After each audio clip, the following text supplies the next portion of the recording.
Ecuador está sumamente complicado.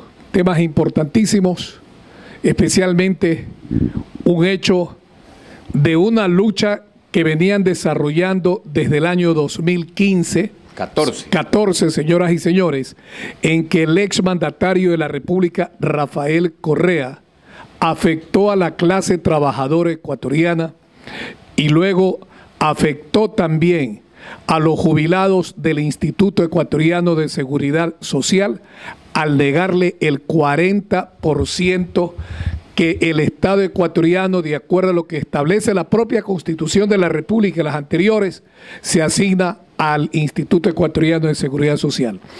Esta lucha la desarrollaron varias organizaciones, cobijados en el Frente Unitario de Trabajadores, en el Frente Popular, en la CEDOCUD, y precisamente tenemos aquí al señor vicepresidente nacional de la CEDOCUD, el doctor Juan Vareles, para analizar este tema. Ayer fue una lucha más que conquistaron ustedes los trabajadores al pronunciarse la Corte Constitucional a favor de ustedes en el tema de las utilidades y por supuesto también las aportaciones que tiene que cumplir el gobierno central a los jubilados. Doctor, bienvenido.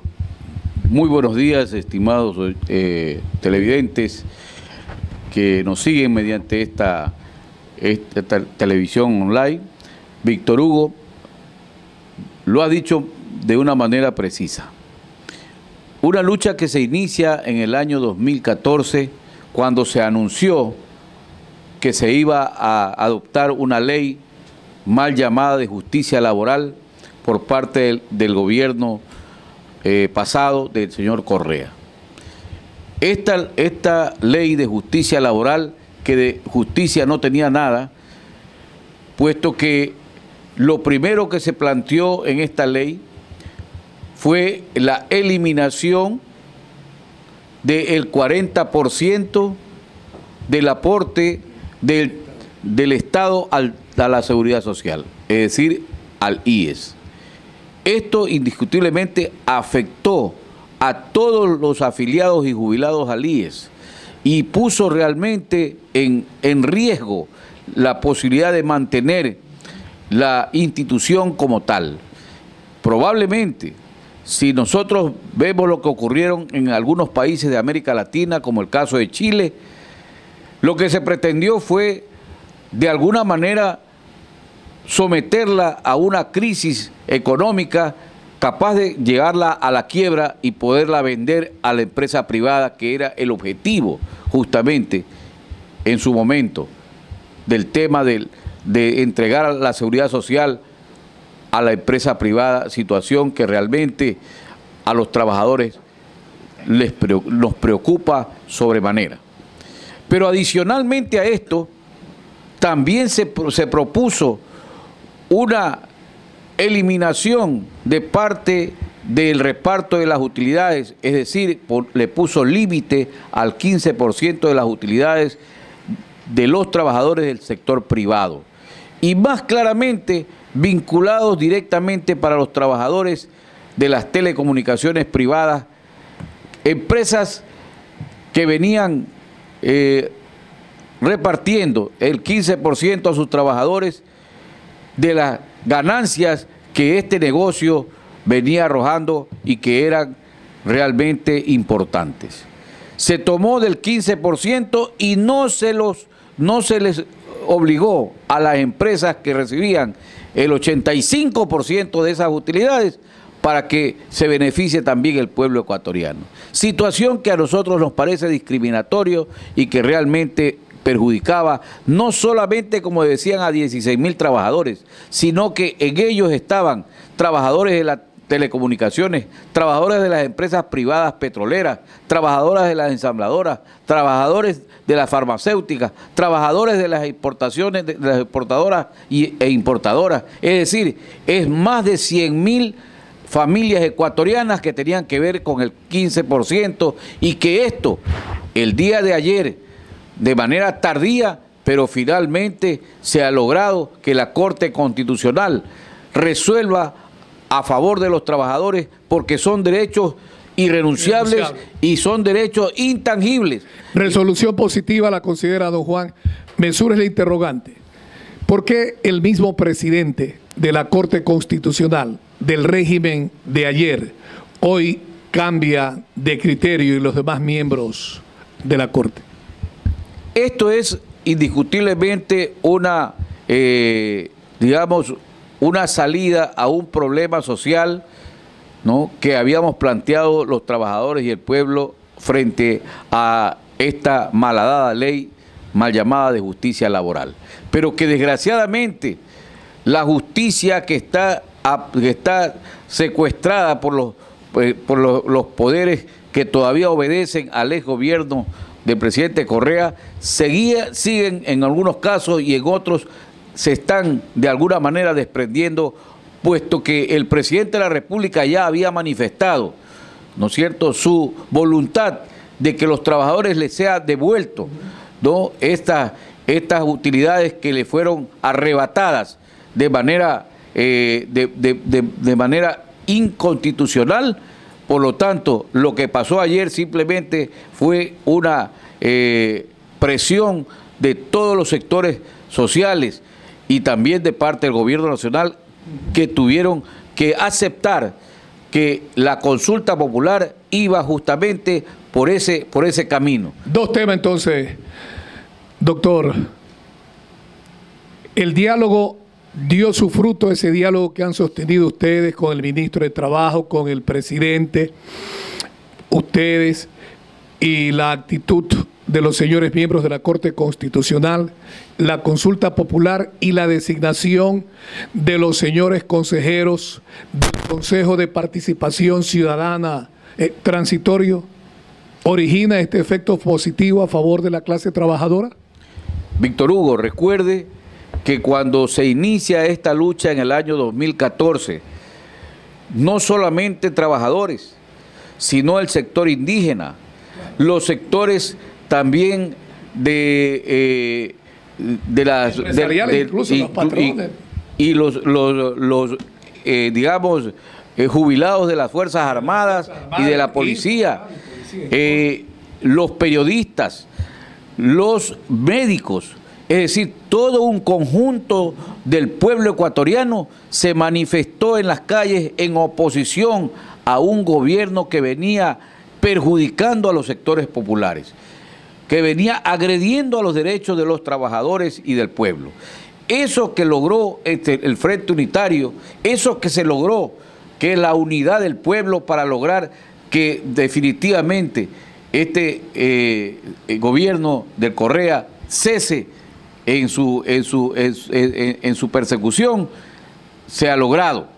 La Corte Constitucional, efectivamente, al resolver el asunto de las utilidades a favor de los trabajadores, el asunto del 40% a favor del seguro social que beneficia a jubilados, que beneficia a afiliados y que beneficia en general al pueblo ecuatoriano, y adicionalmente, ¿no?, que se haya restablecido la libertad sindical en el Ecuador, para nosotros es un logro importante, pero no es todavía lo que nosotros aspiramos. Nosotros tenemos en la Corte Constitucional, tenemos una demanda contra las enmiendas que hizo el presidente Correa en un abuso de poder, porque fue aprobado por una mayoría de la Asamblea Correísta sin consultarle al pueblo ecuatoriano. ¿Cuáles son esas enmiendas? Esas reformas constitucionales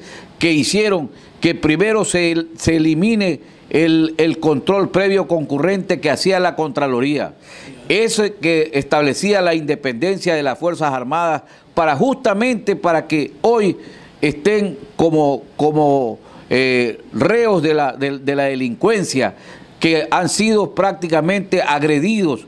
Tres miembros de las Fuerzas Armadas les ha costado la vida por esta política del gobierno del señor Correa, que desarmó a las Fuerzas Armadas, que también estableció la eliminación de la consulta popular, ¿no es cierto?, que se hacían en los cantores y en las provincias para establecer las necesidades propias de los ciudadanos. Luego, el asunto de la libertad de expresión, que se declara que el derecho a la información es un bien público, es decir, en los derechos de libertad. Para nosotros es importante también restituir que la legislación laboral sea una sola y que no se aplique a los sectores laborales del sector público una ley de control, como es la ley digamos, de los servicios públicos, porque nosotros, los trabajadores del sector público, deben estar sujetos a una ley tuitiva, a una ley tutelar que los proteja, que reivindique los derechos de los trabajadores y no que los elimine como trabajadores en la organización sindical. Por eso es importante que la libertad sindical termine con la derogatoria de las enmiendas que fueron impuestas por el gobierno de Correa. Ahora, doctor Vareles, ya hemos analizado la resolución de la Corte Constitucional positiva en el tema de las utilidades, como también el 40% al Instituto Ecuatoriano de Seguridad Social que tiene que aportar el gobierno. Me surge la interrogante. Con la situación difícil en el área económica en estos 10 meses del régimen del licenciado Moreno, me surge la interrogante. ¿De dónde van a sacar los recursos económicos? 2, ¿la medida es retroactiva? Porque me dejó dudando las declaraciones del señor ministro de Trabajo, que recién se daría en el año 2018, que la resolución de la Corte no sería retroactiva. ¿Cuántos miles de millones de dólares quedó debiendo a la Seguridad Social el gobierno de Rafael Correa? Bueno, el gobierno de Rafael Correa dejó de entregar el aporte de 1.200 millones por año. En 3 años tenemos más de 3.600 millones de dólares aproximadamente que han dejado de ingresar a las arcas de la Seguridad Social por concepto de aporte del Estado. Y este año lo que está presupuestado es apenas 280 millones de dólares, que no significan prácticamente ni siquiera el tercio de las necesidades para el fomento a las jubilaciones. Y en el caso del reparto de las utilidades a los trabajadores del sector privado, se queda en en la seguridad, en el seguro social, el aporte del año 2016, puesto que esta resolución se ha dicho que no es con carácter retroactiva. Pero este año, en el mes de abril, las empresas deben repartir las utilidades tal cual se venía repartiendo antes de la ley de justicia laboral. Ya no hay límite, ya no hay tope, porque el día de ayer el señor ministro de Trabajo ha derogado el acuerdo ministerial que reguló el reparto de las utilidades a los 2 días antes de irse el señor Correa del gobierno. Es decir, nosotros hoy le decimos a los trabajadores ecuatorianos que quienes tienen que recibir el reparto de las utilidades del 15%, les toca recibir totalmente conforme lo venían haciendo. Esa es la lucha que se emprendió por parte del Frente Unitario de Trabajadores y por la CEDOCUT para que los trabajadores se les restituyan los derechos. 10 meses de régimen cumple el licenciado Lenín Moreno. ¿Cuál es la evaluación que hace precisamente las organizaciones laborales y en este caso la CEDOCUT? Le consulta a usted como vicepresidente nacional. ¿Es positiva? ¿Hay un giro a favor de la clase trabajadora o todavía se mantienen algunas restricciones? Bueno, nosotros tenemos que decir que efectivamente nosotros veníamos, recuerde usted, Víctor Hugo, veníamos nosotros exigiendo que exista el diálogo. Nosotros al señor Correa le hicimos marchas, movilizaciones, concentraciones, exigiendo el diálogo del gobierno nacional con los trabajadores. Nunca se quiso observar la necesidad del diálogo. Nos mandó, recuerde usted, Víctor Hugo, nos mandó el presidente Correa en aquel entonces a que ganemos las elecciones para dialogar con él. Si nosotros no estamos precisamente en una acción política, sino en una acción gremial, en una acción clasista. Por ello nosotros le decimos, el gobierno nacional hace bien en abrir las puertas al diálogo, en recibir las distintas opiniones. No quiere decir con esto de que el gobierno tiene que hacer lo que nosotros le exigimos, porque si no, entonces no gobierna. ¿Cuáles son las sí exigencias? Nos parece. ¿Y qué pasa si en los 4 años los mantiene dialogando a la clase trabajadora, a los empresarios, pero nunca pragmatizan, pues nunca realizan las propuestas? Nosotros hemos dicho que después del diálogo tienen que venir las partes, de la concreción del diálogo. ¿Hay un tope que concluye el diálogo, por lo menos para alguna propuesta? Bueno, nosotros hemos manifestado que lo que queremos es que se pueda reactivar la economía. Ya. Y para eso no solamente tiene que ser el gobierno nacional. Claro que es importante que el gobierno nacional impulse la reactivación de la economía, pero también tiene que ver con la empresa privada y con los capitales extranjeros y nacionales que tienen que invertirse. Ya no puede ser que sigan los señores dueños del capital manteniendo sus capitales fuera del país o ganando intereses solamente con papeles y no invertir en la producción. Aquí nosotros necesitamos el pueblo ecuatoriano trabajo.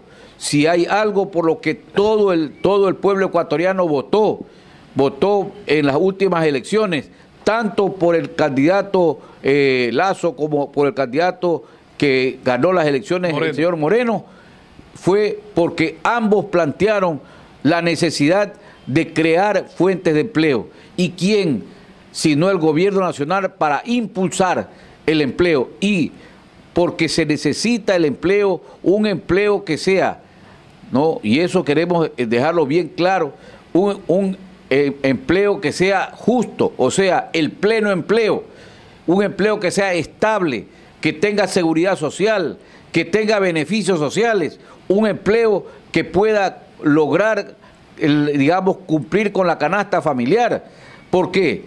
Porque si los trabajadores tienen recursos, entonces va a dinamizarse la economía. Les ponemos de ejemplo lo que pasó en Grecia. En Grecia estaba quebrada el país. El momento en que el gobierno nacional duplicó la economía familiar a través del salario, cuando se duplican los salarios, se dinamizó la economía. Y sin irnos muy lejos, cuando el presidente Roldós ganó las elecciones, cuando la dictadura mantenía una remuneración restringida de un salario mínimo vital, Roldós lo duplicó a 4.000 sucres, de 2.000 a 4.000 sucres, y dinamizó la economía. Y no pasó lo que decían los agoreros, que el Ecuador iba a quebrar, que el Ecuador se iba a terminar. No, señor, la única forma de dinamizar la economía es con el empleo y con mejores salarios, porque los trabajadores son los únicos que hacen que la economía se dinamice.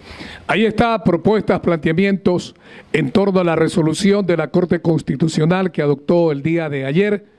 Ha señalado el doctor Juan Bareles, vicepresidente de CDCUT, amigas de JVD. Gracias, doctor. Muchas gracias, buenos días.